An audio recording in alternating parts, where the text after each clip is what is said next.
It's Mark and Pete. Hello and welcome to the show. More colourful conversations with Mark and Pete. And this is the show dedicated to religion, politics and business. Oh, yes. On this week's show, we debate sexism and high heels.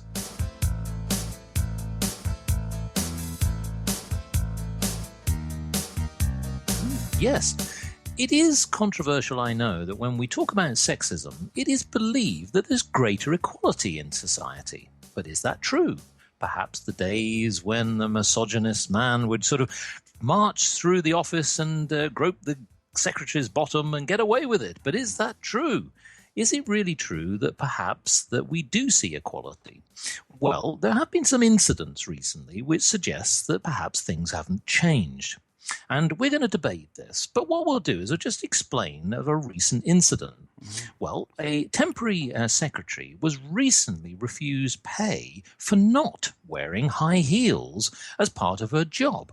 Now, was it correct that the company, who actually was PricewaterhouseCoopers in this particular case, no relation, of course, to our lovely clergyman friend Peter Cooper, but we'll get his opinion in a minute. But crucially, was she right to refuse to wear high heels? Well, we'll debate the details. But of course, that does lead me to opening up the conversation to Clergyman Pete. So, Pete, how are you getting on wearing those high heels at the moment? Yes, I don't know why I have to wear them to do this job. It doesn't seem appropriate to me. I don't understand it. Yeah. Well, sexism, is rife on the Mark and Pete show. That's what I'm. Hang on, we're the same gender. What's going on? I must say that there are no women on this show either. No, there are no women at all on this show. Are we an example of terribly several sex or gender bias on this show? I think the answer has to be yes. I mean, I can't see it. Well, the thing is if we're going to be looking, as we are in this show, at issues to do with sexism and being forced to wear, for example, high heels when you don't want to.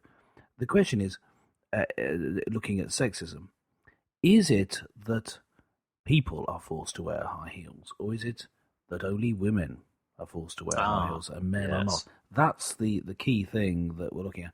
Of course, there was that a recent petition to make it illegal for women to be forced to wear high heels in the office, which, because it has over 100,000 signatures, has to be considered for debate in Parliament. Yes. Who'd have thought it, Parliament discussing high heels instead of just dreaming about it in private? That's extraordinary, isn't it?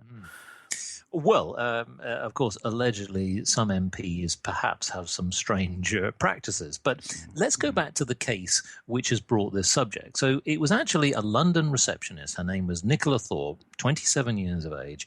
And what she was asked to do was to wear, effectively, heels that were between 2 inches to 4 inches in height. Now, according to her, she believed that she was unable to do this because it meant that with a 9-hour shift that she was not able to do her job because effectively escorting clients to meetings was just going to be impractical.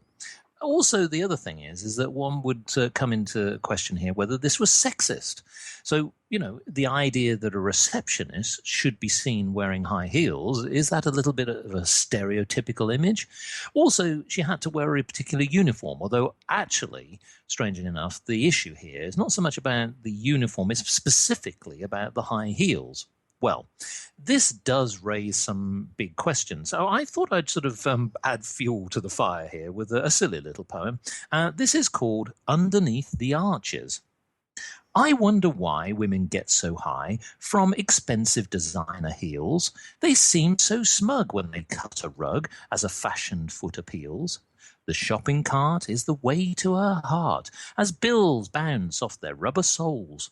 Credit cards get a pounding, every step is astounding, and finances are filled with holes. I do suppose that these twinkle toes feel they're walking on solid ground, yet with pinching and bunions, feet smelling of onions, they're not so spellbound. Unbalanced in stride, they lose their pride, performing many a cartwheel. They tumble hell for leather, revealing they're all together, crying cobblers to this ordeal. So I think that perhaps our stereotypical view of a secretary isn't really something that we see of having any place in today's society. And yet, why did PricewaterhouseCoopers insist that she wore this type of attire? What was the point? I mean, she didn't really need to wear high heels. What do you think? Well, this particular case does, from the information I have, seem unreasonable to ask anyone to wear high heels, because she was having to be walking around. So anyone doing that job being asked to wear high heels would be unreasonable, because you're causing someone to maybe develop back problems, and certainly be uncomfortable in work because of how you have to walk when you wear high heels. Now, having said this, I'm actually not wearing high heels now, but even if I were, I'm sitting down, so it wouldn't affect it. But if you're having to walk around, it's reasonable to suggest you should wear something more comfortable. What I didn't understand was the height of the heels that you mentioned, Mark, in talking about this particular case that we're focusing on now with Nicola Thorpe. She had to wear heels 2 to 4 inches high.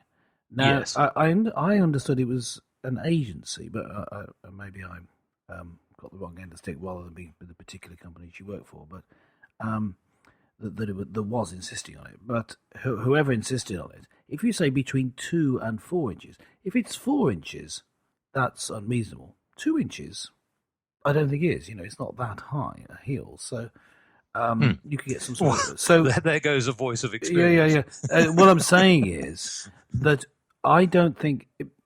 If it was purely the comfort, wouldn't it be possible to find some heels, some shoes that fit in with the range that they require and yet are comfortable? That's what I'm saying. But or is it a case of her thinking, it's sexist to ask me to wear it because I'm a woman when the men aren't being asked to wear it? Now, that's a different question. I think in this particular case, it does seem, on balance, that she was being asked to do something unreasonable. Because of the comfort level, and as I say, the possibility of causing a bad back if you constantly walking around in high heels. So, but if we broaden it out to should people be asked to do this, the question then becomes: is it that women are being treated differently, being asked to wear high heels, and then is that right? If we take away the health issue, so these particular high heels are fine for walking around it, whatever they are, is it still unreasonable to ask them to wear it? I mean, one way would be to change the situation, to think about it more differently. Say, for example, it's not the shoes at all we're talking about. It's what you wear on further up the body. Maybe it's you're not allowed to wear... Women don't wear trousers in this particular job. They're expected to wear a skirt or a dress. Men are expected not to wear a skirt or a dress, but to wear trousers. Well, yes. I mean, what happens if, say, for example, it was, a male receptionist? I mean, it's possible. I mean, the agency could have sent along a male to fulfill the duties. What if he was to be asked to wear a dress? Yes. Well, I mean, there was a series of issues there. If we can imagine and think ourselves into this situation, if you had a situation where someone thought, well, you know what I'll do, I'll prank them, or maybe simply through a personal agenda, this person goes along to fulfill the job, goes through the agency. They've been told to wear high heels and a skirt, and a man goes along wearing high heels and a skirt. Yes, exactly. Yes, he may well be sent home and told to dress differently. Is that being sexist? That's the question. Well, is it the difference? It certainly would be controversial because, of course, if the man turned up in that way, that would be deemed to be unconventional. But he has every right, I guess, in a more liberal society, in a more society full of equality. But I think it comes down to, surely, about personal choice. If the woman in this particular case felt that she couldn't fulfill her duties by wearing a 2 to 4 inch heel as a shoe, then I think it's reasonable to say that I don't think many customers that she was escorting to meetings, etc., would actually complain that she was wearing, for example, flat shoes. No, I can't see that would have been an issue. Well, so yes. I think what seems to have happened here is that what seems to have been a very small incident has really sort of escalated into this broader sexism topic. Because let's be honest, I mean, if she was obviously, say, for example, being asked to wear high heel shoes working in a warehouse, that would be unsafe. So she wouldn't be wearing the appropriate footwear with steel toe caps, etc. I mean, clearly, that's something that most people would seem to be reasonable. In an office, I think that what she was saying is that really, although these aren't her words, but I think essentially she was saying she couldn't do the job because it would have just been too uncomfortable. So I think that the rights of the employee in this particular case have to be taken into consideration. It was unreasonable to impose something like that on her in this particular case. Yes, but what you're focusing on there, I think quite rightly, is the issue of her health and her being comfortable in her work. But if are high heels, or is the making of women wear high heels, is that sexist? You say it's unreasonable because they're uncomfortable, but is it sexist to ask women to wear different dress to work than men? That's the issue. Are high heels sexist in and of themselves? Now, there is something else to point out, because interestingly enough, most companies throughout the world have some kind of dress code policy. Now, some of it is logical, but there are other companies that perhaps have some strange policies. For example, I've worked for companies where they say you cannot wear slippers to work. Why? I guess that they may think that that's unsafe. You might trip up, or you can't wear jeans, for example, because it's deemed to be too casual. And yet, the irony is that some companies actually do have some rather slack policies, i.e. this dress down day, where it seems that almost anybody can turn up in anything with any silly slogan, defamed T-shirt, combined with wearing any kind of footwear that they deem fit. I think that we got some problems here in this 21st century. That there was a bit more of a rigidity I felt in the 20th century, where it was much more clear. You either wore a uniform or you didn't wear the uniform, and you were not part of the employment. Yes, I could almost taste the distaste in your voice as you talked about the T-shirts with the slogans on them.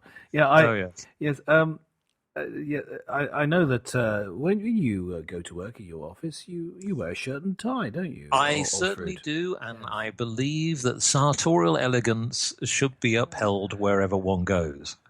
No, I said you wear a shirt. I didn't talk about sartorial elegance. I think I do look elegant, but that's a different matter. But I think it is true. Now, here's in my case, you wear a skirt. Often when I go to work, I wear I don't wear a tie very often. I tend to wear a round neck shirt with a white insert in it, because that's the uniform.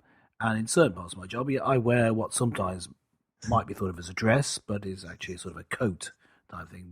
It is a dress, listeners. With a cover on it, yes, because I take part in traditional church services. But now, the thing is, in this particular case, let's take it back to the idea of sexism.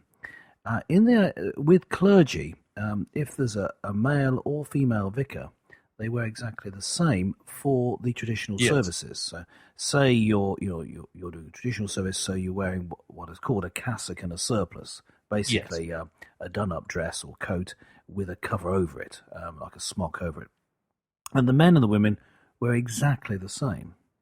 But if you're in a more informal setting and you're leading from the front, you wear whatever you would wear in everyday life. So men and women then tend to choose to wear different things. Now that's it's a reverse, if you like. Yes. In that when men and women are left to choose, they tend to wear different clothes. When they're in work, they are expected to wear the same. This traditional if they're in a traditional service where there's traditional clothes. That's sort of the opposite. So there isn't the issue there. There has been no issue. Partly, I think, because of the way society has changed, and that having women as vicars and leading that sort of service is quite a recent development. But if you go and look in other areas of life, for example, in business, surely it's still the case that you wouldn't expect a woman to wear a tie, and yet you would insist that a man does in some companies. And wearing a tie is impractical. You can get it caught in things. It's tight around the neck, particularly on a hot day. It can be very unpleasant. Surely that's just as bad as forcing someone to wear high heels. Why should men be forced to wear this item of clothing, which is very uncomfortable and impractical? Well, I wouldn't say it's impractical, but what I would say is it depends on the job that you're doing. If you're an industrial machine worker, then I would advise do not wear a tie. But if you're a general office worker, if you're meeting clients, there is, I must admit, actually a sense of expectation that you would wear something more formal. I will say, though, of course, that does depend on where you work. So, for example, here's a good example. Europe is a very good example where it is typically expected that if you're meeting, formal decision makers, and it's going to affect your business, that you would wear a suit and tie if you're a man. And if you're a woman, you might wear, say, a business suit, a woman's business suit. But ironically, in America, it's a little bit more casual in that even senior executives don't always wear ties. In fact, it's from my experience, actually, very few Americans, certainly in the office, tend to wear formal attire of that nature. But I think coming back to the point here is that I think that there's another point that we need to mention, which is actually all of this has backfired a little bit on PricewaterhouseCoopers, because really, whether we agree or whether we disagree about what the woman should have worn on her foot, it's also thrown the company's brand into some kind of disrepute. And that's something else that, again, that employers don't always consider, because I know that it's another subject, but this idea of being equal opportunities employer, as the company often states and their response to this matter, it has sort of caused some social media issues. So I guess the question here is that really it should have been offered, in my opinion, as an option for the worker, but not necessarily be mandatory. Yes. And I think that's a good lesson to learn. That's the key thing. I mean, the thing about this is that the wearing of the high heels was unreasonable to ask anyone to do, but only women were being asked to do it. Therefore, it was sexist. I mean, that is what we mean by sexism. To expect a woman to do something that's actually bad for her in some way, because she's a woman. Yes. If you were to ask something, however, that's good for her because she's a woman, is that sexist, or is it simply understanding the difference between the sexes? And just to show you an example, in the women's restrooms and toilets in companies, it would be quite reasonable to have sanitary towels available. But you wouldn't put them in the men's toilets. No. Because you recognise the difference between men and women. And that's a very simple physical, biological example. But surely it should extend further than that to just understanding that there are differences between men and women. So you can have different expectations of what they would wear, but not something that's going to be uncomfortable and make your working life unpleasant. That shouldn't be the case. I mean, we like to put a little bit of a Christian input in these shows. And I just want to say that in the Bible, men and women are seen as equal but different. It's often called complementary. That they're not that they give each other compliments. Oh, you're looking lovely today, darling. But they're complementary. Well, thank you. They go with each other. They're different, but they work well together. And Jesus regarded a women's ministry and testimony as being extremely important. We read in the Gospels. Here's Mark chapter 16, verse 9, when Jesus rose early on the first day of the week. This is him rising from being dead, not just getting up. When Jesus rose early the first day of the week, he appeared first to Mary Magdalene. And the reason I mention that, not because it was Mary Magdalene, but because it was a woman. It was women were the people he first trusted to be there, to be around when he was in he was in a dangerous situation. In fact, he'd been killed. They were also in a difficult situation, but the men had run away and the women were still there.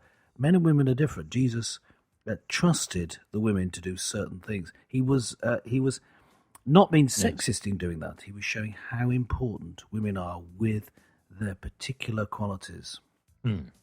Well, I mean, I'm certain that Jesus didn't have to wear 4-inch stilettos. And by the way, I'm going to have to end this show because they're absolutely killing me at this moment in time. So, and I know that you insisted I wore them. So, listeners, well, hey, we all have our cross to bear, you know. I mean, oh, exactly. So, listeners, have you been in a situation where you've been forced to wear a uniform that you didn't want to wear? Is it something that you felt was completely unnecessary? Did the company have a silly policy? Why not let us know? Drop us a line on markandpete.com and we'll read it out on the next show. So join us again next time for more topical topics with Mark and Pete.